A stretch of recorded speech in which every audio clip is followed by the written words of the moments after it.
네, 인천시 녹색전환 공론장에 참가해주신 여러분 모두 반갑습니다. 여러분 모두 아시다시피 오늘 자리가 기후위기 대응을 위해 인천시와 또 지역사회가 어떠한 목표와 방향을 가져가야 하는지 서로 이야기하는 자리입니다. 공론회에 앞서서 여러분들이 사전에 받아본 자료는 지난 1월부터 만들었던 자료인데요.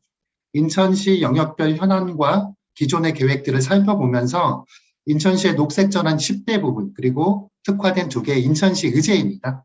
2022년은 기후위기 대응을 위한 탄소중립, 녹색성장 기본법이 시행되는 해인데요. 기후위기 대응을 위한 역할과 권한이 확대된 인천시의 기반을 마련하는 해이기도 합니다. 인천시의 기후위기 대응 정책의 현 주소를 진단하고 이러한 진단을 바탕으로 녹색전환 정책의 초안을 만들었습니다. 오늘 모이신 여러분들이 5개 그룹으로 토론을 하게 될 텐데요. 여기서 의견을 듣고 부족한 부분을 또 채우도록 하겠습니다.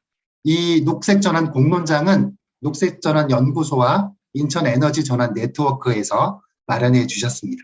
먼저 축사를 듣도록 하겠습니다. 인천시의회 그린뉴딜 연구회 대표이기도 하고요. 인천시의회에서 기후위기 대응을 위해서 가장 발벗고 나서시는 분입니다. 조선희 시의원 모시고 축사를 들어보도록 하겠습니다. 네, 안녕하세요. 축사라기보다는 연대사가 더 맞는 표현이지 않나라는 생각이 듭니다.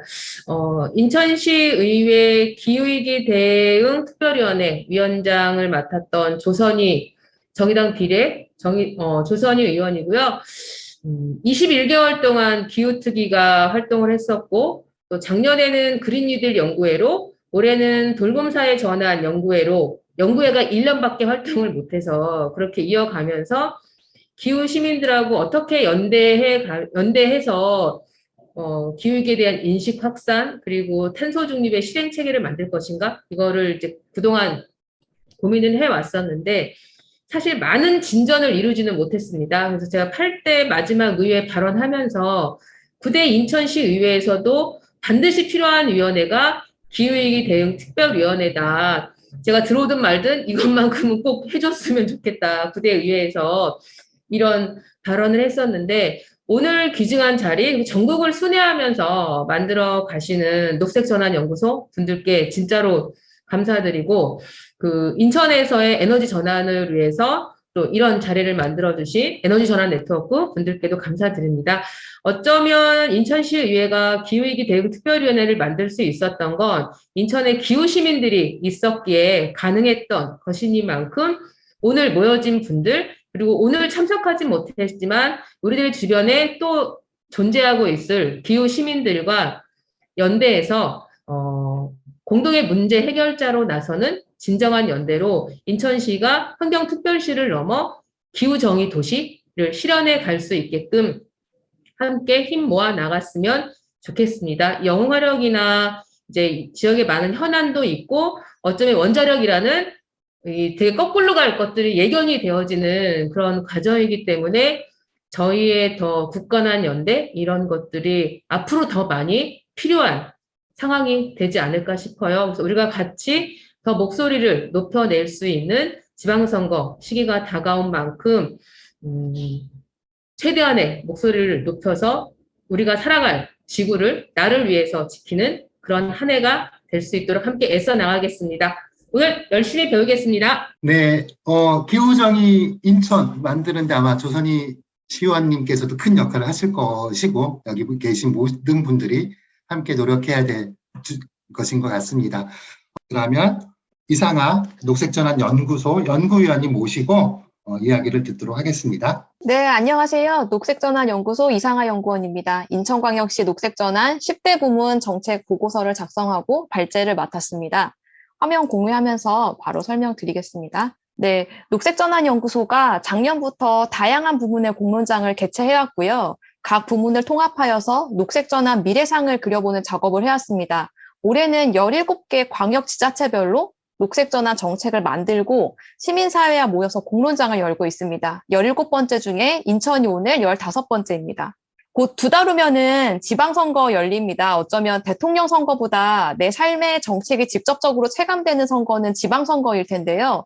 선거 공약은 대규모 토건 공약이라고 할 만큼 개발 정책이 마구잡이로 쏟아집니다. 정말 우리가 살고 싶은 사회가 맞는지 이제 구체적으로 자문해 볼 시간이 왔는데요. 이제 민선 8개에게 우리가 살고 싶은 사회가 어떤 사회인지 방향을 제시하고 우리가 원하는 정책을 명확히 제시해야 할 것입니다. 오늘 이 자리에는 이러한 마음을 갖고 계신 분들이 모이셨을 거라 생각을 합니다. 네, 녹색전환 사회라고 하면 조금 막연하실 수 있죠. 녹색전환은 지역을 바탕으로 일방적인 성장이 아니라 순환과 연대를 지향하고 있습니다. 그리고 삶의 모든 부문의 전환을 탐구해 보고자 합니다. 이번 공론장을 통해서 나온 의견을 바탕으로 인천 녹색전환 최종 보고서가 마련될 것인데요. 그때 이제 인천 현안에 맞는 녹색전환 사회 사파를 제작을 할 계획이에요. 그래서 인천의 녹색전환 사회가 어떤 사회인지 시각적으로 한번 구체화해보는 작업도 필요할 것 같습니다. 네, 녹색전환 10대 부문입니다. 이 전국 17개 광역지자체에서 공통으로 적용되는 가이드라인이에요. 모든 광역지자체가 이 10개 부문에 따른 의제를 만들고 있습니다. 각 부문 안에서 이제 지역 특색에 담긴 의제들이 지역별로 각각 만들어지고 있는데요.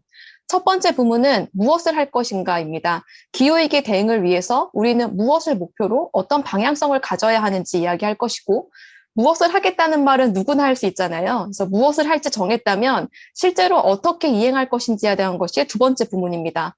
무엇을 어떻게 할지 정했다면 그것을 해나가는 주체의 인식이 전환돼야 할 것인데 그것을 학습 인식 부문에서 다루고 있습니다. 기후위기 시대에는 모두가 취약계층이 될 수 있다는 전제하에 돌봄이 일상화된 시대에 대한 가치를 돌봄 적응 부분에서 다루고 있습니다. 5번, 10번 부문은 온실가스 감축과 사회 전환에 있어서 꼭 함께 다뤄져야 할 중요한 부분을 담았습니다. 이 10개 부문이 동떨어진 것은 아니고요. 모두 다 유기적으로 연결돼 있다고 생각해 주시면 좋겠습니다. 이 녹색전환 의제에 세 가지 전제 조건이 있습니다. 첫 번째는 오늘 내용은 초안입니다. 그래서 공론장에서 나오는 모든 의견을 더하여서 저희가 수정 보완할 것이고요. 가로쳐져 있는 그 목표 수치도 변경될 수 있으니까요. 아주 다 열어놓고 이야기해 주시면 좋겠습니다. 목표 연도는 2025년으로 설정했습니다. 민선 8기가 2026년에 종료되는데요. 2026년에 평가할 수 있는 2025년도 목표를 하고 있어요. 온실가스 감축이 2030년, 2050년 이렇게 목표가 되어 있다 보니 당장 그 해에 정책을 하지 않는 분들은 그 목표를 잘 달성하지 않는 부분이 있어서요. 2025년도를 목표로 하고 있습니다. 그리고 이제 이 의제들은 전부 다 비산업 부분에 조금 더 집중이 되어 있습니다. 그 지방정부가 건물, 수송, 폐기물, 농축산 등을 중심으로 관리 권한을 갖고 있기 때문에 지방정부가 실질적으로 이행해서 바꿀 수 있는 비산업 부분에 집중하여서 정책을 만들었습니다. 네, 그럼 10대 부문 발제 시작하겠습니다. 무엇을 할 것인가의 부문의 의제는 두 가지입니다. 가장 보편적이고 꼭 다뤄져야 하는 이야기가 온실가스 감축 목표이고요. 온실가스 감축뿐만 아니라 함께 다루어져야 되는 지표로 탄소 흡수원에 대한 이야기를 하고 있습니다. 네, 인천시 온실가스 배출량을 보시면 2013년도에 이후 조금 감소하고 있다가 2018년도 소폭 상승하였고요. 그래프엔 없지만 2019년도, 2018년에 비해서 상승했습니다. 2020년은 코로나 영향으로 조금 감소하지 않았을까 예상은 하는데요. 2018년 기준으로 약 6,600만 톤 배출이 됐고 이건 전국 배출량의 한 7% 정도를 차지합니다. 인천 온실가스의 60%가 발전 부분에서 나오고요. 그중에서도 75%가 석탄화력 발전소에서 나옵니다. 석탄화력 발전소가 인천광역시 전체 배출량의 절반이 조금 안 되는 상황입니다. 네, 작년에 인천광역시 기후변화 대응 종합계획이 나왔어요. 그 계획에 따르면은 온실가스 감축 시나리오가 세 가지가 있어요. 근데 이 중에서 최대한의 감축 노력을 하고 더불어서 석탄화력 발전소를 연료 전환하고 폐쇄 시기를 좀 앞당기는 시나리오가 세 번째입니다. 가장 강력한 시나리오가 3번인데요. 이번 연구에서는 시나리오 3을 시행하라라고 제시하고 있습니다. 시나리오 3에 따르면은 2030년도부터 이제 보시면은 빨간색 막대 바가 두 번째 있는 더 오른쪽에 있는 바를 보시면 되는데요. 2030년도부터 온실가스 배출량이 급격히 감소하게 돼 있습니다. 그래서 2025년까지는 사실 시나리오 2와 시나리오 3에 큰 차이가 없습니다. 결국에는 석탄화력 발전소 연료 전환과 조기 폐쇄하는 것이 인천 온실가스 배출량 감축의 가장 큰 핵심이라고 할 수 있습니다. 네, 이번 연구는 2025년 감축 목표를 설정하고 있지만 2025년 감축 목표를 지금보다 상향하라라는 목표보다는 시나리오 3을 시행하라라고 주장을 하고 있습니다. 이대로 간다면은 2025년까지 줄여야 하는 온실가스 감축량이 2018년 대비 한 11% 수준이거든요. 이게 700만 톤 정도예요. 근데 매년 230만 톤을 줄여야 하는데 이게 너무 큰 숫자라 잘 감이 안 오시잖아요. 그래서 저는 주로 자동차 온실가스 배출량이랑 비교를 많이 하는데요. 휘발유 자동차 한 대가 연간 배출하는 온실가스량이 평균 한 2톤 정도 된대요. 그럼 230만 톤, 매년 줄여야 되는 230만 톤은 휘발유 자동차 115대가 없어져야 되는 양이에요. 인천광역시에 지금 170만 대 정도 등록돼 있거든요. 그러니까 이 230만 톤을 줄이려면 인천광역시에 등록된 자동차의 70%가 사라져야 하는 양입니다. 굉장히 큰 양이라는 것을 말씀드립니다. 기후위기 대응이 온실가스 감축만 된다고 해결되는 게 아닙니다. 탄소 흡수원과 생태계가 너무 중요한데도 항상 등한시되고 있는데요. 탄소 흡수원에 대한 논의도 함께 돼야 할 것입니다. 인천은 서해와 접하고 있어서 산림뿐만 아니라 공원 녹지와 해양, 연안습지 등 탄소 흡수원이 다양하게 존재합니다. 그럼에도 불구하고 탄소 흡수원이 무엇인지, 그리고 총량이 얼마나 되는지 관련 생태계와 관련된 조사가 미흡해서 관련한 수치를 찾을 수가 없었어요. 우선 인천 탄소 흡수원을 정의하고 지표를 개발하고 그런 다음에 탄소 흡수원 지표를 인천광역시 정책계획과 연동되어 있는 인천 2030 미래이음 지표에 한번 넣어보자라고 제안을 해봅니다. 네, 이제 어떻게 할 것인가입니다. 말뿐인 선언이 아니라 실행력을 갖추려면 어떻게 해야 할지에 대한 내용입니다. 제일 중요한 건 예산인데요. 첫 번째는 기후대응기금 마련하자입니다. 네, 내년도에 기후대응기금 마련하고 재원은 예산 집행 잔액인 순세계 잉여금이라는 항목에서 한 20% 정도를 누적해서 활용해보자는 제안입니다. 기후대응기금을 마련하자고 하면은 단순히 선언에 그칠 가능성이 있어서 재원 확보에 대한 방안까지 넣었는데요. 이 순세계 잉여금을 활용하는 것이 실현 가능한지 아니면 조금 더 좋은 방법이 있는지는 공론장에서 의견을 좀 나눠주시면 좋겠습니다. 인천광역시 예산 중에 기금만 우선 떼어보자면 16개 기금, 총 한 1조 2,500억 정도가 있습니다. 이 중 중소기업 육성기업과 지역개발기금이 기금액 전체 한 70%를 차지하고 있어요. 에너지사업기금은 104억인데요. 0.8% 수준으로 매우 미미합니다. 또한 전체 예산을 봤을 때 환경 분야 예산이 2020년도에 9,869억이라고 나타나 있는데요. 환경 분야 예산 안에서도 기후변화 대응 및 온실가스 저감 사업 추진이 0.15%에 그치고 있습니다. 물론 현재 예산과 기금 중에서 탄소 중립이나 기후위기 대응 관련된 기금이 이렇게 섞여 있긴 하지만요. 너무 적고 분산돼 있다는 단점이 있습니다. 서울시 같은 경우에는 기후변화기금을 2007년도부터 운영을 하고 있습니다. 네, 그래서 이제 현재는 한 770억 정도 규모라고 알고 있는데요. 인천시 순세계 잉여금의 한 20% 정도면은 700억 정도가 마련이 됩니다. 그래서 아래 주황색 박스에 들어간 질문은 토론장에서 이야기를 좀 나눠주시면 좋겠고, 토론 시에 해당하는 화면은 입금이 분들이 띄워주실 것입니다. 네, 앞서 탄소 중립이 제대로 실용되기 위해서는 예산 이야기를 하였는데요. 예산뿐만 아니라 나머지 부분의 톱니바퀴가 함께 맞물려 가야 할 것입니다. 예산은 앞서 설명드렸듯이 중요하고 또 하나 이 참여협력 구조인 기후협의체를 강조하고 있습니다. 탄소중립법에 따라서 인천광역시 탄소중립위원회가 만들어질 텐데요. 그냥 단순한 의사결정 기구의 역할만 할 가능성이 높아 보이거든요. 그래서 현재는 협의회나 거버넌스에 기후위기에 더욱 취약한 5개 노동자나 청소년, 노인 등이 포함되어 있지 않습니다. 그래서 이런 구성원들 모두가 의사결정에 참여하는 기후협의체를 제안드립니다. 사실 기존에 여러 단체가 있는데 그것과 어떤 선상에서 이제 운영이 돼야 될지, 그리고 내용은 동의할 수 있으나 어떻게 실현할지, 그간에도 여러 장애물이 있어서 작동되지 못했던 문제는 어떻게 해결할지 이런 것들은 토론장에서 이야기를 나눠주시면 좋겠습니다. 그리고 이제 구성원 확대하는 것뿐만 아니라 기후위기 시대에 도서지역, 섬지역과 농촌지역의 연대를 어떻게 이뤄야 할지도 이제 논의를 해야 할 것입니다. 네, 세 번째 학습인식 부분은요. 첫 번째로는 생태전환 교육 기반을 다지자. 그래서 학생 1인당 1만 원 정도 예산 확보하자이고요. 두 번째는 정책 결정자 중심의 필수 교육제도 마련하자입니다. 우선 단어를 조금 정의해야 될 텐데요.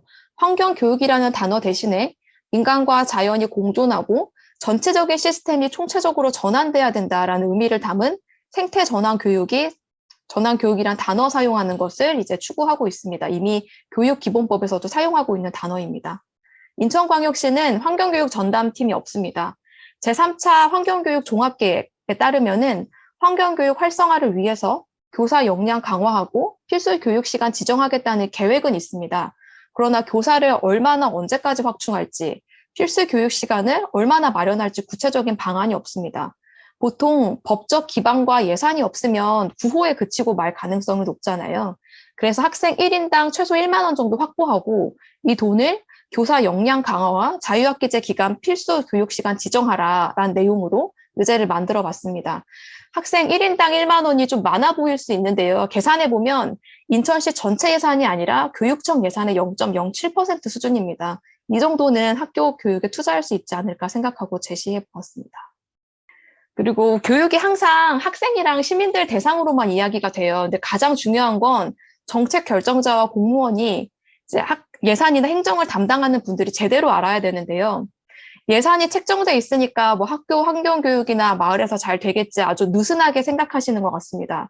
2020년도에는 충청남도가 환경교육진흥조례를 일부 개정하여서 도지사와 소속 공무원이 4시간 이상 환경교육 받으라고 이제 의무교육 시간을 만들어 두었어요. 세종시도 최근에 조례를 개정해서 공직자 대상 의무 환경교육 시간 만들었는데요. 인천시라고 못할 게 없습니다. 단 이제 이 필수 교육이 그냥 화면만 틀어놓고 다른 일을 하는 의무적인 교육이 되지 않기 위해서는 어떤 장치가 있어야 할지에 대한 고민이 같이 따라붙게 되는데요. 공무원 임용과 승급 연수 시에 생태전환 교육강좌 의무화하자는 내용이 같이 담겨 있습니다. 이는 이미 인천 환경교육 종합계획에서 제시한 내용입니다.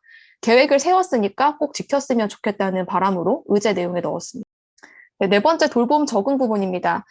인천시 취약계층 범주를 확대하고 내용을 세분화하자는 것이 우선 돌봄 적응의 첫 번째 의제입니다.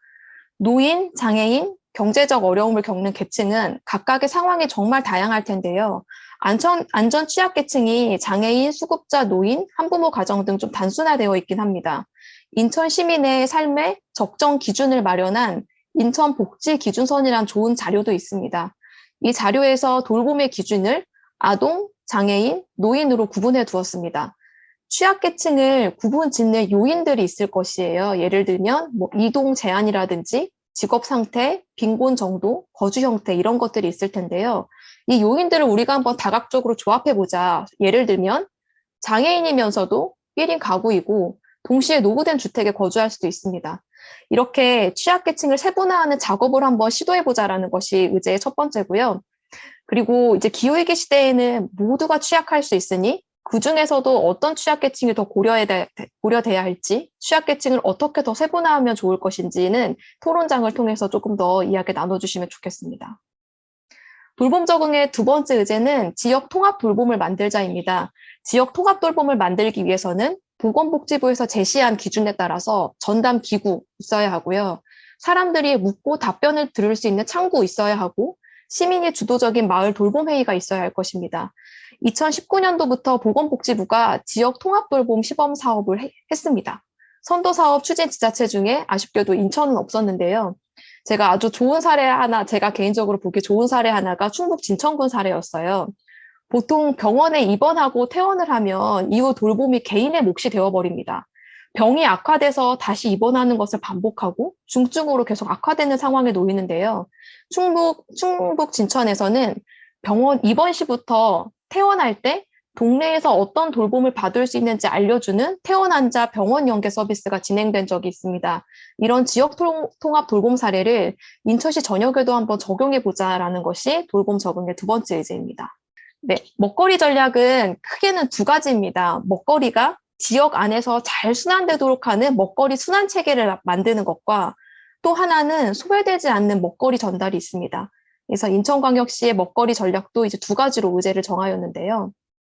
먹거리 전략의 첫 번째 의제입니다. 먹거리 선순환 체계를 만드는 여러 가지 방법들이 있는데 그중에서 로컬 푸드를 활성화하자는 것입니다. 로컬 푸드는 지역에서 생산된 농산물을 지역에서 소비하고 생산자와 소비자 거리를 축소하는 것을 의미합니다. 인천광역시는 농가와 농업 인구가 꾸준히 줄고 있어요. 2015년도 대비 2019년에 한 13에서 17%까지 감소하였는데요. 농업 인구를 조금 더 세밀히 들여다보면 여성 농이 30%, 60세 이상 고령용이 약 70%를 차지하고요. 소규모 농도 이제 절반 정도 되는 47% 차지하고 있습니다. 이제 로컬 푸드가 활성화되면 고령화되는 농가와 중소농가에도 활력을 불어넣을 수 있는 방법이 될 것입니다. 네, 농림축산식품부와 여러 기관이 함께 국내 로컬 푸드 지수를 만들고 있어요. 이제 2020년도에 시범 연구가 처음 나왔는데요. 인천시 전체가 아니라 강화군에 대해서만 시행을 했습니다. 강화군 로컬 푸드 지수가 끝에서 두 번째인 D등급입니다. 보시다시피 지표 내용이 굉장히 잘 짜여져 있어요. 이 지표 내용대로 인천시 로컬 푸드 체계를 구축하고 점검할 필요가 있을 것 같습니다. 이 로컬 푸드를 계속 강조하는 이유 중 하나가 식량 자급률을 높일 수 있다는 것도 있는데요. 인천시에서 가장 많이 소비되는 농산물이 지금 쌀인데 쌀은 소비량 대비 지역 생산량이 30%가 채 되지 않습니다. 유일하게 고구마, 감자, 마와 같은 서류만 소비량이 생산량보다 높습니다. 그리고 또한 품목별로도 식량 자급률 편차가 굉장히 크게 나타납니다. 네, 그리고 먹거리의 두 번째, 사각지대 없는 먹거리 보장 체계 구축인데요. 인천광역시는 먹거리 미보장률 통계에서 먹거리 미보장률이 전국 4위로 나타났어요. 65세 이상 먹거리 미보장률도 4위이고 특히 주목해서 볼 것은 여성 먹거리 미보장률이 1위입니다. 제가 세부 통계를 더 찾아보고 싶었으나 시도별 항목 결과가 다 공개되지 않아서 볼 수 있는 게 이 정도였어요. 그런데 인천시 자체에서도 이 취약계층 먹거리 실태 조사가 이루어지지 않아서 전수조사하는 것부터 필요할 것으로 생각이 됩니다. 이제 기후위기로 식량 생산이 감소되는 것은 일견 예측된 미래예요. 먹거리 취약계층은 향후 더 늘어날 것이고요. 그래서 사각지대 없는 먹거리 보장 체계를 만들기 위해서 취약계층에게 안전한 먹거리를 전달하기 위한 좋은 방법은 무엇일지 이런 것들은 토론에서 좀 더 이야기 나눠주시면 감사하겠습니다. 네, 에너지 전환입니다. 에너지 전환 의제 두 가지인데요. 우선 첫 번째는 최종 에너지 소비 줄여라. 그리고 재생에너지 발전량 늘리자입니다. 그리고 재생에너지 발전을 시민 참여형 햇빛 발전소로 확대해서 늘려보자라는 것이 있습니다. 온실가스 배출량의 한 87%가 에너지에서 기인하고 있어요. 그래서 에너지 소비 자체를 줄이는 것이 중요하고요. 우리가 사용하는 에너지 중 전기 에너지는 대부분 되도록 재생 가능 에너지로 바꾸는 것이 필요합니다. 최종 에너지 소비 10% 감축을 제시하고 있고 재생에너지 발전 비중 20% 상향을 목표로 하고 있습니다. 인천은 타 지자체와 달리 특이한 점이 하나 있어요. 그 최종 에너지 소비량을 보면 42%를 수송해서 사용하고 있습니다. 아마 항만이나 항공에서 많이 사용하는 것으로 이제 예측은 되는데요. 국가 평균 대비해서도 한 2.5배 정도 높은 수치입니다. 이 최종 에너지 소비 감축에 있어서 수송을 좀 더 집중적으로 봐야 할 것입니다. 네, 2019년에 인천 지역에너지 계획에서 2025년도 최종 에너지 소비 목표를 2017년도 BAU 대비해서 한 9.4% 감축하겠다라고 계획한 바 있어요. 그러나 이때는 국가 탄소중립 선언과 탄소중립 기본법이 이제 시행되기 전이어서 목표 수치 상향이 필요한 상황입니다. 그리고 2025년도에 인천시에서 사용하는 전력 중에 재생에너지 발전량, 폐기물을 포함한 재생에너지 발전량을 5.6% 목표 제시해 두었습니다. 제3차 에너지 기본계획에서는 국가 평균 15% 정도 제시했는데 거기에 3분의 1밖에 안 되는 수준이에요.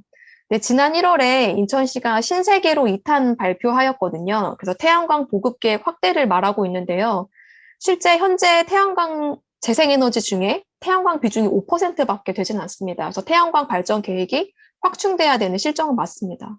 그래서 인천 시민햇빛 발전소 확대하고 1가구 1발전소 한번 해보자라는 목표를 가지고 있습니다. 2025년까지 전체 가구 수의 한 10% 태양광 발전소 설치하면 설비 용량 얼마나 될 것이고 보조금 얼마나 들 것인지 한번 계산해봤는데요. 보조금 비용, 이제 현재 미니 태양광 지원 사업만 하고 있어요. 인천시가 매년 2, 3억 정도 투입하여서 200에서 300세대 정도밖에 지원해주는 한계를 갖고 있는데요. 미니 태양광뿐만 아니라 용량이 조금 더 큰 가정용 주택 태양광 보급도 활발히 해야 할 것입니다. 이 설비 용량을 계산해보니 미니 태양광을 설치했을 경우 한 1.2기가와트 정도, 그리고 가정용 주택 태양광 설치하면 3.6기가 정도 이제 예상은 되고요. 보조금은 서울시 사례를 차용해서 계산을 해봤어요. 2025년까지 매년 한 54억 정도가 필요할 것으로 추측은 됩니다. 그런데 이 54억이 많아 보일 수 있지만 인천광역시 전체 예산의 0.02% 정도 수준이에요. 그래서 이 정도는 해볼 수 있지 않을까 제안 드려봅니다. 그러기 위해서는 이제 현재 한계점이 분명한 조례를 좀 개정했으면 좋겠어요. 타 지자체의 시민 참여형 에너지 전환 지원 조례를 참고하여서 조금 더 적극적인 재생에너지 발전에 개정할 것을 제안 드리고요. 인천 서구에서 지역에너지센터 설립해서 신재생에너지 보급 확대하고 있는 것처럼 인천시도 인천 지역에너지공사와 같은 기구 설립해서 기반 한번 마련해보자라는 것을 제안드립니다. 네, 인구가 밀집된 도시에서 가장 많은 온실가스 배출되는 곳이 건물입니다. 건물은 신축 건물에 대한 규제, 그리고 기존 노후된 건물에 대한 대책으로 의제 구성하였습니다. 제로에너지 건축물 한 번쯤 들어보셨죠? 말이 제로에너지 건축물이지 실제로 제로에너지 건축물이지 않은 경우가 더 많아요. 에너지 자립률이 20% 이상만 돼도 제로에너지 건축물 등급을 받거든요. 인천시에서 현재까지 제로에너지 건축물 인증을 9곳에서 받았습니다. 그중에 주택이 1건, 나머지 8건이 주택 외 건물인데요. 9건 중에 6건이 5등급을 받았어요. 그러니까 67%가 5등급을 받았고 1, 2등급은 아예 없습니다. 그러니 최소한 공공건물은 제로에너지 건축물 1등급 맞춰라. 그리고 민간이 1에서 3등급 할 경우에는 현재 마련된 인센티브를 보다 더 확대하자라는 내용 들어가 있습니다. 기존 노후 건축물 어떻게 할 것인가에 대한 의제입니다. 인천시에서 20년 이상 된 건축물이 57% 정도 차지하고 있어요. 특이한 거는 10년 미만 건축물과 35년 이상 된 건축물이 양극화되어 있습니다. 신도시와 구도심의 편차를 보여주는 것이라 생각이 드는데요. 노후된 건축물 중에서도 35년 이상 된 건축물이 전체 건축물 대비 26%나 되고 있어요. 서울시 성대골 에너지 자립마을 사례를 가지고 왔는데요. 마을 주민이 직접 마을의 노후된 건축물에 녹색 집수리 사업을 하는 것입니다. 그래서 마을 사람들이 에너지 진단사 과정을 취득하고요. 전문가들과 함께 마을 기술 네트워크를 조직합니다. 그래서 마을 기술 네트워크가 동네 노후된 건물의 에너지 건물 성능 진단을 직접 하고요. 효율이 현저히 떨어지는 집을 대상으로 녹색 집수리 사업을 하고 있습니다. 네, 이제 교통의제입니다. 거의 막바지인데요. 첫 번째는 교통 취약 지역의 교통망을 확대하기 위해서 버스 노선 확대하자입니다. 그러기 위해서는 올해 시범적으로 일부 노선에 대해서 버스 공영제 시행하자. 그리고 버스 확충할 때 교통 약자 위한 저상버스 도입률 국가 기준이 45%에 맞추자입니다. 최근 10년간 교통수단 분담률을 한번 보면요. 승용차와 버스와 지하철의 대중교통, 이 두 개의 분담률 격차가 점점 크게 벌어지고 있어요. 시대에 역행하고 있는 통계라고 저는 생각을 하는데요. 버스의 경우 승용차가 증가한 비율보다 2배 정도 큰 폭으로 줄어들었습니다. 그리고 또한 인천은 취약계층을 위한 저상버스 도입률이 2020년 기준으로 23% 정도밖에 되지 않아요. 당시 2020년 보급 목표가 38%였는데 그것보다도 좀 미치지 못하고 있고요. 광역시 기준으로는 저상버스 도입률 45%입니다. 그래서 이 기준에 맞추라는 것입니다. 버스 노선도 사유재산이라고 알고 있습니다. 그래서 버스 회사가 수익이 낮은 곳은 운행을 잘 안 해요. 그러니 일부 버스 공영제를 통해서 시내 곳곳으로 교통망을 좀 확충해보자라는 것을 제안드립니다. 네, 교통의 두 번째 의제 자전거 수단 분담률 높이자인데요. 현재 1.3% 수준이고 10년 동안 0.1% 늘었습니다. 인천시 자전거 관련한 계획들이 있는데 제대로 좀 시행되기를 바라고요. 이때 자전거 전용 도로 확충할 것을 제안드립니다. 실제 자전거 도로가 도보나 자동차 겸용 도로를 이용하고 있는 실정이라서 안전 문제가 계속 발생하고 있어요. 자전거 전용 도로를 만들 때 대중교통과 연계될 수 있는 지점에 만들어서 이용도를 높이자라는 것이 8-2번 의제 내용입니다. 네, 자원순환 부분입니다. 인천시 수도권 매립지 문제는 인천시뿐만 아니라 중앙정부 차원에서도 다뤄져야 되는 문제이기 때문에 내용이 너무 방대하여서요. 이번 자원순환 의제에서는 시 자체에서 추진할 수 있을 만한 내용들을 담아보았습니다. 우리가 자원순환에 대한 이야기할 때 환경 부정의에 대한 이야기 항상 하잖아요. 인천이 서울 경기 쓰레기 반입해서 처리하고 있기 때문인데요. 그러나 인천시 안에서도 부정의가 일어나고 있습니다. 우선 이제 폐기물 통계를 보면 전국 폐기물의 한 6% 정도를 인천시에서 발생시키고 있습니다. 건설 폐기물 비중이 가장 많고요. 배출시설계 폐기물 순서입니다. 건설 폐기물과 이 배출시설계 폐기물이 전체 폐기물의 한 87%를 차지하고 있습니다. 환경부가 폐기물 관리법 개정을 통해서 올해부터 기초 지자체 단위의 처리 원칙을 세우고 있습니다. 이때 지자체 책임이 명확한 생활 폐기물, 공공처리시설 잔재물은 시군에서 처리하라는 목표를 세우고 있는데요. 이것을 인천시는 전체 폐기물로 한번 확대 적용해보자. 그래서 인천 군구별 폐기물 처리 부담과 역량을 강화해보자라는 내용이 9-1번 의제입니다. 네, 인천시에서 가장 많은 양을 차지하고 있는 것이 건설 폐기물이에요.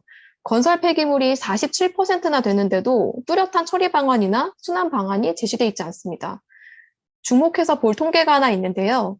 수도권 매립지 전체 반입량 중에 건설 폐기물이 거의 절반 정도를 차지하고 있어요. 49.8%인데 건설 폐기물은 거의 다 직매립이 됩니다. 수도권 반입 폐기물을 저감하거나 3-109 매립지 종료를 위해서는 반드시 건설 폐기물에 대한 전략이 있어야 할 것입니다. 예를 들어서 서울특별시는 조례를 통해서 건설 폐기물 재활용 방안을 마련해 둔 바 있습니다. 네, 정의로운 전환경제 부분입니다.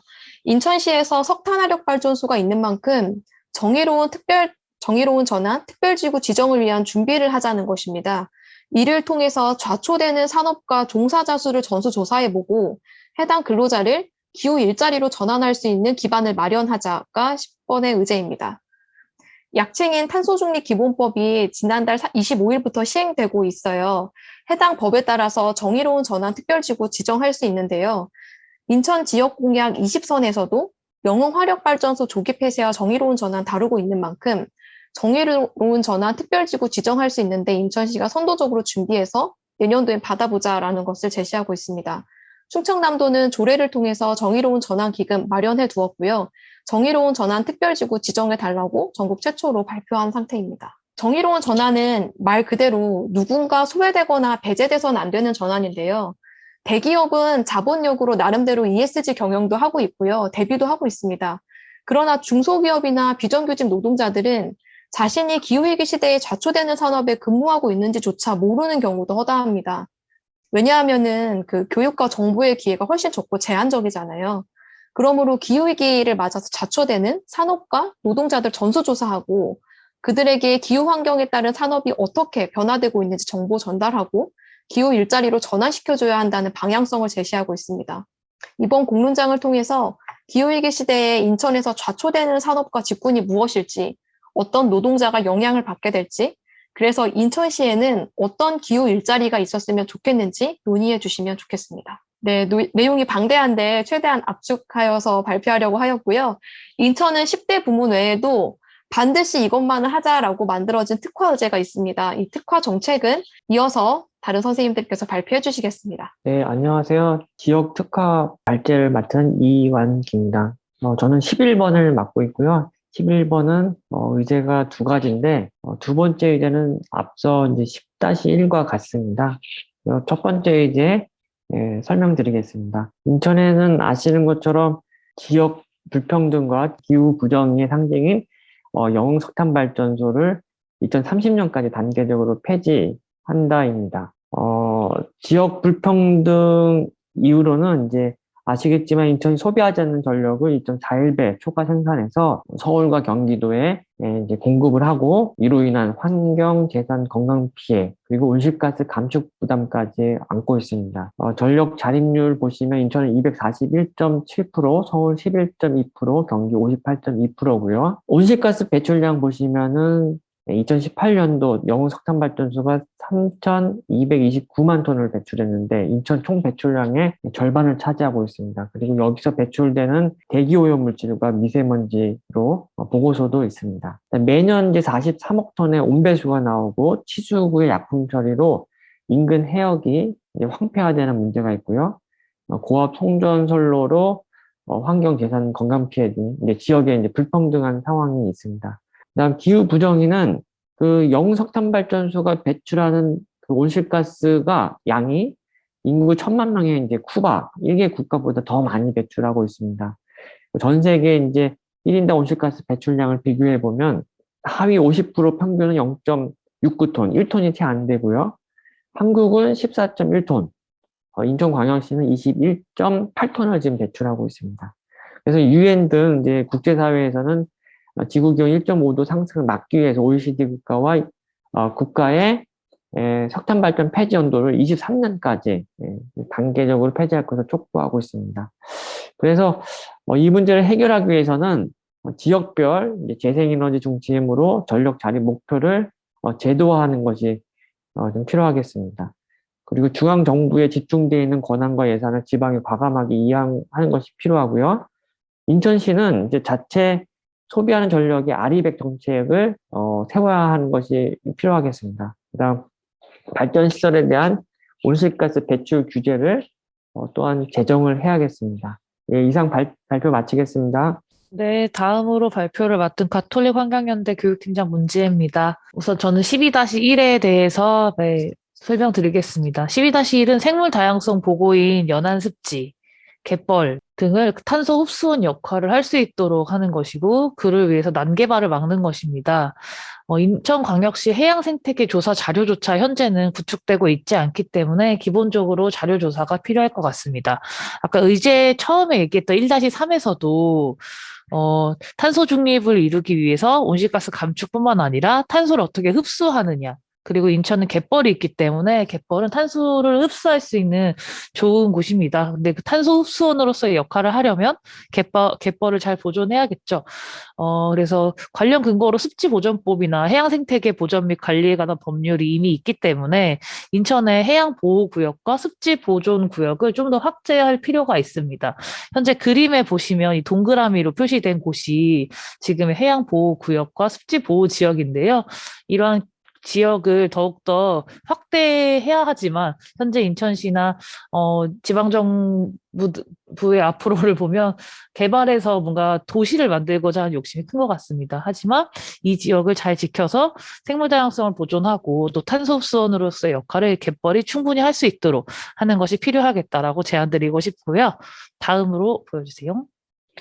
네, 그리고 기본적인 자료 구축이 필요합니다. 현재 인천시는 그 골재 채취 예정지 지정을 통해서 암묵적으로 해사 채취에 동의해오고 있습니다.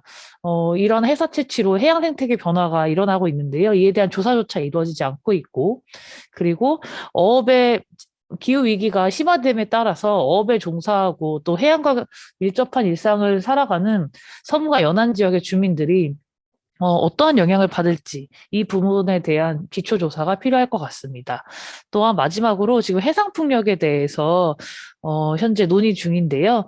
해상풍력을 지금 대형 풍력단지로 조성하는 것을 계획하고 있기 때문에 지금 굉장히 좀 걱정이 많이 되는 상황인데, 특히 주민수용성 측면에서 지금 2022년 인천시에서는 중점 갈등관리 대상 사업으로 이 해상풍력을 지정한 상황이거든요. 이런 공론화나 갈등 중재가 어떻게 이루어지는지 이 부분에 대해서 수기회장이 잘 마련될 수 있도록 보아야 될 것 같고요. 그리고 생태 수용성의 측면에서 지금 인천의 바다는 철새 이동 경로에 해당하고 또 서식 중인 어류와 포유류들이 있고 또 해양생물 보호 중인 점박이 물범 등이 있습니다. 그래서 이러한 생물 다양성이 떨어지지 않도록 이 생태 수용성에 대해서 조사해야 되고, 특히 풍력 발전의 경우 해류나 소음에 대한 영향이 크기 때문에 이 부분에 대한 기초 조사가 필요할 것 같습니다. 해양 생태계 및 연안습지 환경보호 의제의 두 번째는 해양 폐기물 문제입니다. 해양 폐기물의 발생 차단을 위해 발생원에 대한 관리를 강화하고 해양 폐기물의 처리에 관한 체계적인 관리 계획을 수립한다입니다. 2019년 발생한 해양 폐기물은 약 14만 톤인데 이 중 플라스틱 폐기물이 절반에 가까운 6.7톤입니다. 그리고 인천 시민들 입장에서 우선해야 할 정책이 무엇이냐고 묻는 인천연구원 조사에서도 1위가 인천형 해양쓰레기 관리체계 도입으로 나타났습니다. 이를 보더라도 해양쓰레기 문제는 인천 시민들의 관심이 상대적으로 높은 분야입니다. 인천시 해양 폐기물 발생 요인은 육상, 해상, 해외 원인이 있는데요. 해외를 제외하고 이야기하면 한강 하구를 비롯한 하천과 도로, 하수관로에서 육상 쓰레기가 유입되고 있는데 이러한 경로의 관리 및 차단이 미흡해서 육상 쓰레기가 해양으로 대량 유입되고 있습니다. 그리고 폐여구 및 폐스티로폼 부표 미회수 등 관리체계 미흡으로 폐여구 발생량의 약 75%가 바다에 방치되거나 침적되고 있는 것으로 예상하고 있습니다. 그리고 접근성이 먼 도서지역 해안가에서 해양 쓰레기 수거와 운반, 처리에 관한 인력과 시설이 부족한 상황입니다. 해양 오염물질을 통합적으로 관리하는 법률 제정을 통해서 오염원을 관리하고 발생을 예방하고 수거와 운반, 처리와 재활용까지 단계별로 관리 체계를 수립하는 것이 필요하죠. 그리고 육지와 바다를 연계한 해양 쓰레기 등 오염물질을 관리하고 오염 해역의 정화와 복원 등의 사업을 통해서 해안 환경을 개선해야 할 것입니다. 어구 쓰레기 문제는 얼마 전에 개정된 수산업법 전부 개정 법률안을 통해서 관리할 수 있는 법적 근거가 만들어졌습니다. 그래서 이것을 실제로 적용할 수 있는지, 적용할 수 있도록 우리가 잘 살펴봐야 하고요. 인천시에서 할 수 있고 또 해야 할 역할 중에 하나가 바로 도로변이나 하천변에서 육지에서 해상으로 들어가고 있는 육지 기인 쓰레기를 관리할 수 있는 체계를 만들어야 될 것입니다. 인천광역시 해양쓰레기 처리 및 관련 조례, 그리고 섬바다 살리기 추진 민관 거버넌스 구성을 위한 조례 같은 것들이 인천시에서 제정이 되었습니다. 해양쓰레기의 관리, 그리고 민관 거버넌스 협력이 실질적인 이행체계로 전환되는 조례가 제정된 만큼 이것이 해양쓰레기 처리에 체계적인 관리와 계획을 수립할 수 있도록 예산과 인력 지원이 필수적일 것 같고요. 여기 계신 모든 분들이 해양쓰레기 문제에 관심을 갖고 이 의제에 대해서도 준비해 나가야 될 것 같습니다. 이상입니다. 오늘 소그룹 토론을 통해서 여러분들의 상황과 입장에서 보신 인천광역시의 현황을 알려주시고 이 의제를 조금 더 구체적으로 인천광역시의 특색에 맞게 바꿔주시면 좋겠습니다. 의제 내용은 아예 삭제가 될 수도 있고 새로 만들 수도 있고 현재 의제를 그대로 가지고 있습니다. 모두 다 열려있기 때문에요. 자유롭게 토론해 주시고요. 발표자 인천녹색연합에서 일석입니다. 저희 1그룹은 무엇을 할 것인가, 무엇을 바꿀 것인가, 어떻게 할 것인가 라는 두 개의 주제를 가지고 토론을 했었는데요. 인천광역시는 기후위기 대응을 위한 온실가스 감축 목표를 시나리오 3 석탄발전소 조기 폐쇄에 따라 수행한다. 2050년 배출량은 2018년 대비 10 내지 15%를 감축한다. 영항발전소의 폐쇄와 더불어 인천 시민이 사용하는 전력과 에너지를 어떻게 줄일까의 논의가 필요하고 시민이 실천해서 줄여야 할 부분과 석탄발전소의 폐쇄로 줄여야 할 부분을 안 A와 B로 구분해서 각각 40%를 설정해서 계획하는 것이 효과적일 것이라는 이야기가 있었고요. 그 다음에 이제 1-2의 주제로서 기후위기 대응과 그다음 탄소 흡수원 지표에 대해서 이야기가 있었는데 2019년도에 발표된 인천의 2030 미래 이염 계획에 의해서 이제 성과 지표를 관리한다고 이렇게 지금 되어 있습니다. 그래서 지금 그 2030 이염 지표에 나와 있는 여러 가지 계획 중에서 인천의 대기질 개선을 위해서 석탄발전소를 강제적으로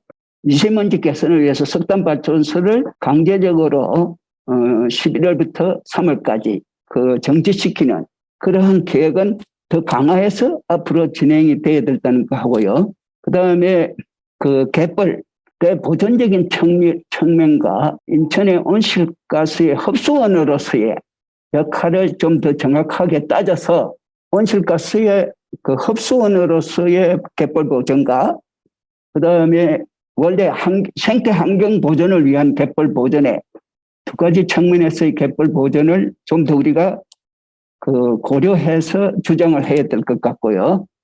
어떻게 할 것인가에 있어서 전체적인 추진 과정에 있어서 예산 문제는 대단히 중요한데 여러 가지 예산들 중에 인천에서 매년 발생하는 잉여금의 약 한 20%를 조례를 개정하더라도 20%를 우리가 기후기금으로 적립할 수 있는 그러한 방향으로 추진을 해야 되겠다는 거 하고 그다음에 앞으로의 그런 기후해배치를 그냥 관심 갖고 있는 몇몇의 시민만이 참여할 것이 아니라 산업계, 노동자, 그다음에 노인, 그다음에 청소년 등 전 시민이 같이 참여할 수 있는 그런 인천 시민의 기후체제로 협의체를 만들어서 추진해 나가야 한다라는 이야기가 주된 내용이었습니다. 이상입니다. 홍보를 토론 결과 말씀드리겠습니다.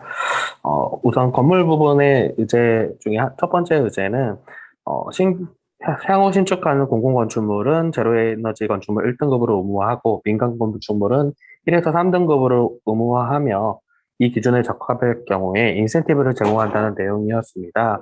네, 이 부분에 있어서 새로 신축하는 건축물을 이렇게 하면은 신축하는 것들을 되겠고 재개발, 재건축하는 것들은 되겠지만 지금 있는 노후 건축물에 대해서는 지금 해당 사항이 없는 게 아니라 노후 건축물이 아니라 기존 건축물에 대해서도 그린 리모델링을 활성화하는 사업이 필요하다고 말씀을 주셨고요. 또 한 가지 사업은 이 의견이 약간 나뉜 게 이 인센티브가 어느 정도의 인센티브를 주어야 되는지에 대해서 어떤 인센티브인지에 대해서 좀 구체적인 명시가 필요하다는 의견이 하나 있었고 다른 하나는 의무화하면서 인센티브를 제공하는 것은 맞지 않다. 의무화할 거면 의무화를 하고 인센티브를 제공하지 말던지 아니면 의무화가 아니라 권장으로 사항으로 가면서 인센티브를 제공하는 게 맞다라는 의견이 있었습니다. 그 다음 의제는 구분별로 에너지 진단사를 양성하고 마을기술 네트워크를 조직해서 노후화된 건물의 에너지 성능 진단을 하고 이를 통해서 취약계층의 주거 환경을 개선하는 녹색 집수리 사업을 한다는 부분이었습니다. 이 부분에 대해서는 목표에 대해서 매년 어느 정도의 그린 리모델링 목표를 달성한지에 대해서 구체화된 실적 목표를 어느 정도 비율을 할지에 대해서 구체적으로 정해야 된다는 얘기가 있었고 또한 이 부분에 대해서 공공 정부는 중앙 정부는 어떤 역할을 하고 지방 정부는 어떤 역할을 하고 이게 제도적으로 좀 보완할 수 있는 사안이 나와서 이게 좀 지속적으로 사업이 추진될 수 있어야 되겠다라는 의견이 있었습니다. 또한 이 사업을 진행할 때 함께할 전문가 그룹이 필요한데 7-1 사업, 7-2 사업 둘 다 어쨌든 녹색 건축에 관련된 전문가 그룹 집단이 필요할 테고 그렇다면 뭐 녹색 건축 지원센터라든지 이런 센터를 설립해서 이런 사업들을 함께 계획하고 추진할 수 있는 전문가 그룹을 양성할 필요가 있겠다는 내용이 있었습니다. 이상 건물 부분이었고요. 다음 교통수송 부분 말씀드리겠습니다. 교통수송 부분은 좀 종합적으로 함께 얘기가 됐는데요. 먼저 이제 2022년부터 일부 노선에 대해서 버스 공영제를 시범 운영하고 그 교통 취약지역의 교통망을 촘촘하게 확충한다. 그리고 저산버스 도입률을 또 높여서 운행률도 높인다는 이런 내용이 첫 번째 의견이었는데 이와 관련해서는 그 화성시였나요? 그 대중교통 무상화한 시도 사례가 있어서 그것도 인천에 적용해 보면 어떻겠냐 하는 의견과 함께 버스를 이거를 뭐 시범 사업도 좋지만 이걸 어쨌든 결국에는 완전 공용제 쪽으로 가야 된다라는 의견을 주셨습니다. 그리고 저희는 자전거 전용 도로와 관련해서 좀 굉장히 많은 의견들이 있었어요. 그래서 주신 의제는 자전거 전용 도로를 확충해서 전체 수송 분담률 중 자전거 분담률을 5%로 높이고 자전거 전용 도로는 지금 대중교통이 취약한 지점을 중심으로 설치한다는 의제가 있었는데 인천은 인천의 한 절반 정도는 갯벌을 매립한 지역이라 평지가 많아서 자전거로 다니기 쉬운 편이라 이건 하면 된다는 말씀을 주셨고 대신 도로가 좁은 원도심에 같은 경우에는 기존의 자전거 도로 전용 도로로만으로는 힘들 수 있으니 바람직한 건 전용 도로로 가는 방향이 맞지만 그게 좀 제한되는 부분이 있다면 시범적으로나마 함께 자전거 우선 도로를 운영을 하는 방법도 있겠다는 내용이 있었습니다. 또한 이 자전거 전용 도로만 확충돼서 될 문제가 아니고 이게 서울에서 있었던 공유자전거 시스템 따릉이와 같은 것도 함께 도입해서 이게 정책적으로 발맞춰서 유기적으로 추진돼야 되겠다는 의견이 있었고요. 대중교통 그 차원에서 이제 대중교통 이용 시 자전거 이용자의 편의성 또한 개선돼야 한다는 의견도 있었습니다. 그리고 이 1번, 2번 의제 말고도 이제 화석연료 기반의 자동차가 점점 시장돼서 탈출됐더니 현재 화석연료를 이제 투입하고 있는 주유소 부지에 대한 공강전환 대책을 인천시가 마련해야 되지 않겠냐. 뭐 주유소에 전기 자동차 충전소랑 뭐 공유자전거 과 관련된 센터를 같이 넣는다든지 뭐 그런 차원의 의견도 있었습니다. 이상입니다. 저희는 에너지 전환과 정의로운 전환, 전환 경제 두 가지 그룹 주제를 가지고 토론했는데요. 먼저 에너지 전환 부분에서 일단은 최종 소비 부분하고 신재생 에너지 몇 프로를 할 것인가인데 일단 소비 부분에서 인천 지역의 국가시설, 발전소라든지 항만, 항공 이렇게 국가시설에서 사용되는 소비 그리고 순수하게 인천 시민들이 사용되는 소비 이 부분을 좀 구분해서 그래서 우선은 이 국가시설에서 소비되는 것과 순수하게 인천 시민이 소비하는 부분을 구분할 필요가 있다라는 부분을 좀 먼저 말씀을 좀 드렸고요. 그리고 구체적인 소비를 감축하고 또 신재생 에너지를 확대하는 부분의 목표치는 우리 참가자분들이 뭐 구체적인 수치에 대한 그런 사전 이해나 인지가 조금 좀 늦게 돼서 여기 제한한 부분들을 기본으로 이렇게 공감한다는 취지를 말씀을 드렸습니다. 제도를 바꿀 수 있는 사람은 또 정치인이고 이런 얘기도 나왔어요. 기후위기를 해결하고자 하는 정치인을 6월에 이제 선출할 수 있는 뭐 이렇게 한다면 빠른 방법이 아니냐 이제 그런 의견도 나왔고요. 자료에 있듯이 산업 부분이 가장 소비가 많고 수송 부분은 좀 구체적으로 수송 부분이 어느 부분인지 구체적으로 내용을 제시할 필요도 있겠다라는 의견 나왔습니다. 다음이요.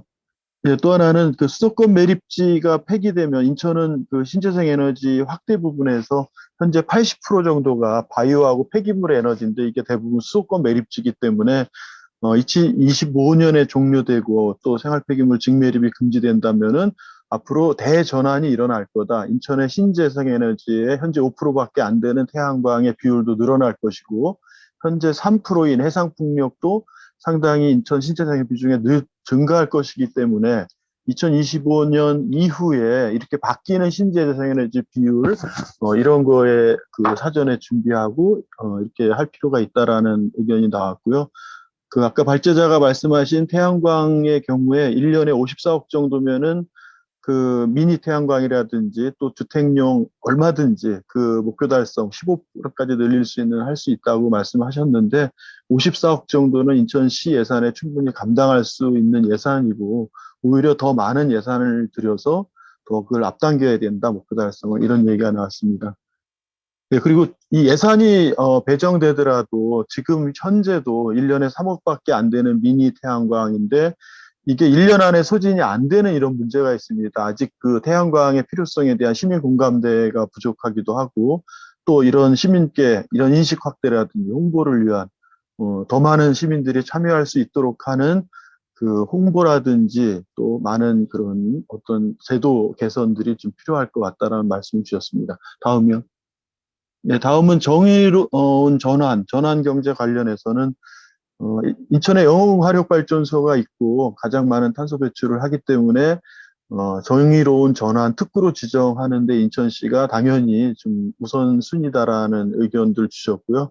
영화력발전소 1,700여 노동자들 일자리도 문제지만 인천에는 또 내연기관차를 생산하는 한국잼이 좀 있고 거기에 뭐 수많은 하청업체들이 있기 때문에 바로 이 한국GM 이런 내연기관이 전기차로의 전환이나 이랬을 때 또 많은 하청업체들의 전환 준비와 또 거기에 고용의 어떤 일자리 문제들 그리고 거기에 이제 줄어드는 일자리 이런 부분들에 대한 대책도 바로 세울 필요가 있다 말씀하셨고요. 이런 필요 때문에 정의로운 전환을 위한 그런 기초조사들이 좀 시급히 추진을 할 필요가 있다 이런 말씀들을 주셨습니다. 이 외에도 뭐 항만과 공항에 따른 또 화물 수송이 또 가장 많은 지역이기도 하기 때문에 이런 부분들이 이제 향후 이제 전환됐을 때 어떻게 변화가 되는지 이런 조사도 같이 포함해야 된다는 의견 주셨고요.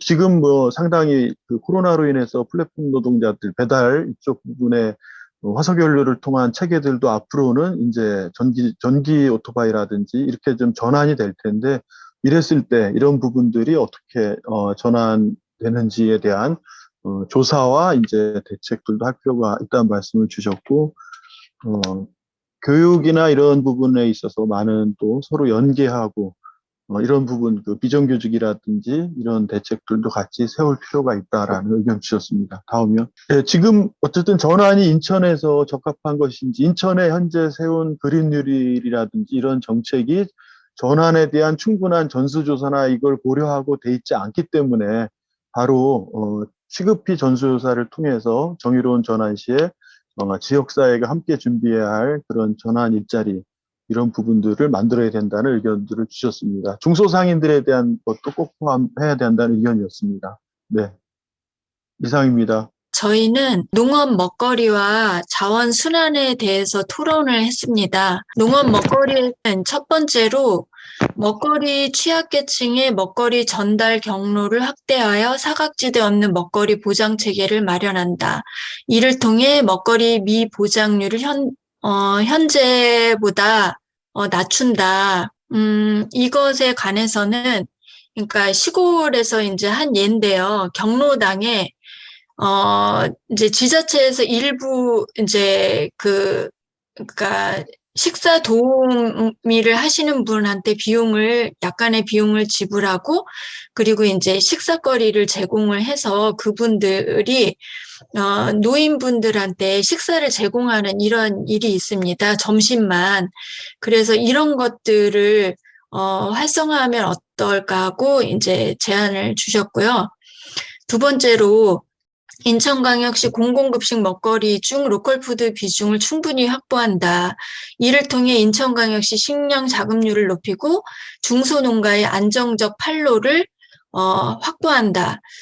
이거는 이제 지금 되게 이제 중요한 부분인데요.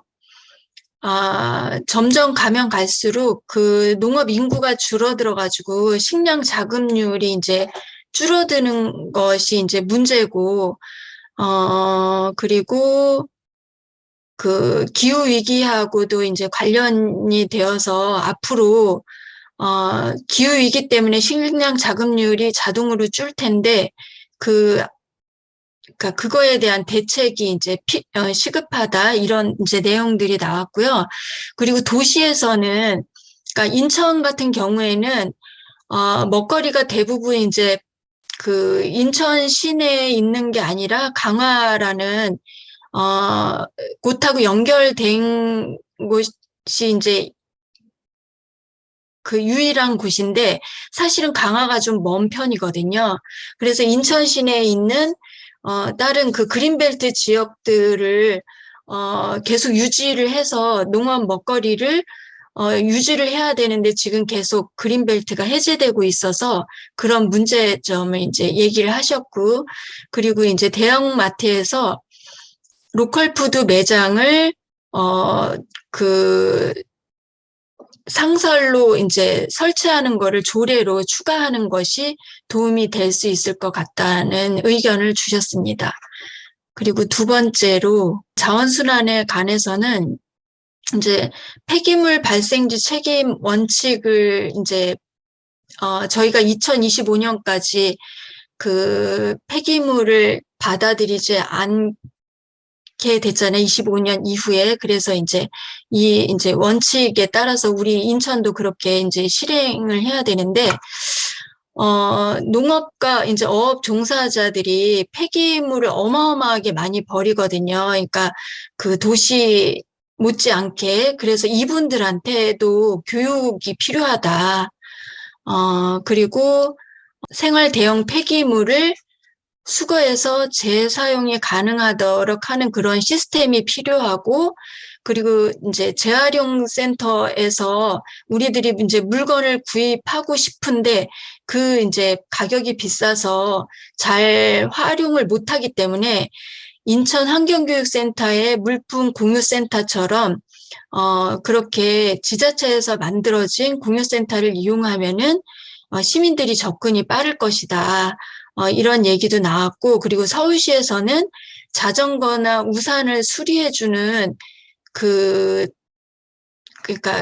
공무원이라고 하기는 그렇고 그런 이제 직원을 채용을 해서 일반 시민들한테 제공하는 일이 있었거든요. 그럴 경우에 자전거나 우산 같은 이제 파손이 잘 되는 물건을 버리지 않고 재활용할 수 있는 기회가 돼서 좋기 때문에 이런 이제 직원을 두는 것도 좋을 것 같다라는 제안을 주셨습니다.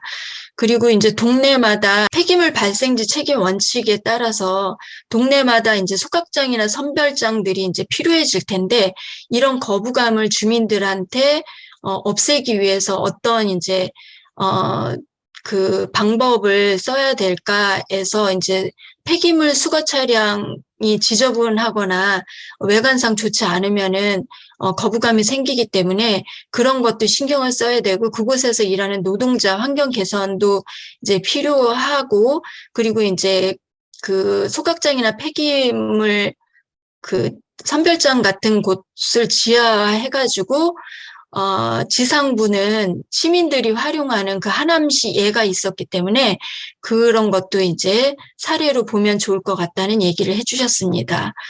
그리고 이제 저희들 폐기물을 보면은 전체 폐기물 중에 건설 폐기물의 비중이 많기 때문에 그 건설 폐기물을 재활용으로 사용하는 것들을 좀 그 기준을 상향하도록 하는 것도 제안을 주셨습니다. 사실은 그 건설 폐기물도 잘 골라서 쓴다면 충분히 좋은 그 활용을 할 수 있기 때문에 이런 내용을 주셨습니다.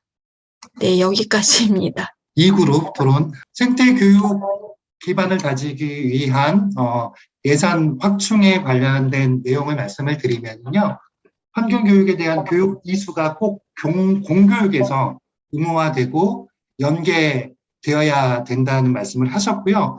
환경교육 전공 교사에 대한 이 수급이나 이런 문제에 있어서 지속적인 노동 환경 처우 개선들이 필요하다. 그리고 학교에서 생태교육, 생태전환 교육이 이루어질 때 학교 주변에 자연환경을 이용한 프로그램이랄지 아니면 학교 안에 계속 지금의 교육이나 이런 것들은 장소를 옮겨 다니기도 하고 하는데 도서관이랄지 이런 곳들을 활용하는 생태교육 프로그램을 특화시킬 수 있는 방안들이 필요하고 체험 프로그램들에 대한 마련이 더 필요하다라고 말씀해 주셨고요. 두 번째는 정책 결정권자와 공무원들을 대상으로 하는 생태전환 교육에 대해서 이야기를 나눴는데요. 일단은 이런 교육들에 대해서 의무화하기 위해서는 조례를 제정을 통해서 이걸 강제해야 된다는 이야기를 했고요. 형식적으로 일회성 교육에 끝나지 않게 다른 프로그램과 연계를 해야 된다는 이야기가 나왔습니다.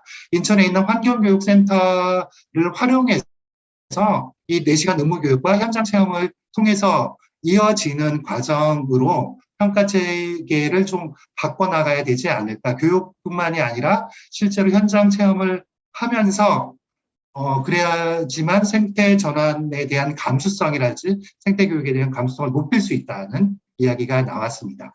그리고 네 번째, 돌봄 적응 부분에서 지역 맞춤형 기후 위기 돌봄 시스템을 구축한다는 이야기에 대해서는 현재 취약계층에 대해서는 사회복지 관련 공무원들이 이것들을 다 담당하고 있는데 인천시에서 기후위기 취약계층을 전담할 관리팀이 필요하지 않을까. 장애인, 노인, 아동을 위한 복지체계뿐만이 아니라 5개 노동자랄지 여러 기후위기에 위험에 노출된 노동자들을 포함한 기후위기 취약계층을 전담할 수 있는 관리팀이 필요하다. 그리고 농어촌과 도서지역의 경우에는 어촌계랄지 주민자치위원회랄지 다양한 지역 주민들의 의견을 듣고 여기에 필요한 의제들을 선정해서 세부화하는 작업이 필요하겠다는 이야기를 나눴습니다. 그리고 장애인이나 노인들 기후위기 취약계층에게 여러 돌봄 시스템이나 이런 것들을 구축하는 것 이외에 순환경제나 이런 것과 포함해서 기후위기에 대응할 수 있는 일자리 정책들이 같이 필요한 거 아니냐 이렇게 이야기가 됐고요. 마지막으로 인천광역시 지역사회 통합 돌봄 지원 조례 관련해서는 현재 사회 전반에 걸친 관계망을 좀 잘 구축하자. 젊은 세대들 스마트폰을 자주 사용하는 세대들에게는 온라인 관계망을 좀 구축할 필요가 있고, 어르신들이나 이렇게 온라인 정보 접근성이 취약한 계층에 대해서는 돌봄 행정을 통해서 정보 공유를 하고 그거를 통해서 제대로 된 관계망을 구축해야 된다는 이야기가 나왔습니다. 그리고 이런 것들을 바탕으로 돌봄 행정이 보다 세분화되어야 한다는 이야기가 나왔습니다. 네, 오늘 정말 긴 시간 고생 많으셨고요. 오늘과 같은 토론 자리 너무 좋다고 이제 호응해 주신 분들이 있으셔서 이런 행사가 일회성에 그치지 않고 또 인천 안에서 더 발전될 수 있는 다회성 행사로 이어질 수 있도록 뭔가 서로 연대할 수 있는 시작점이 되었으면 좋겠습니다. 네, 고생 많으셨습니다. 감사합니다.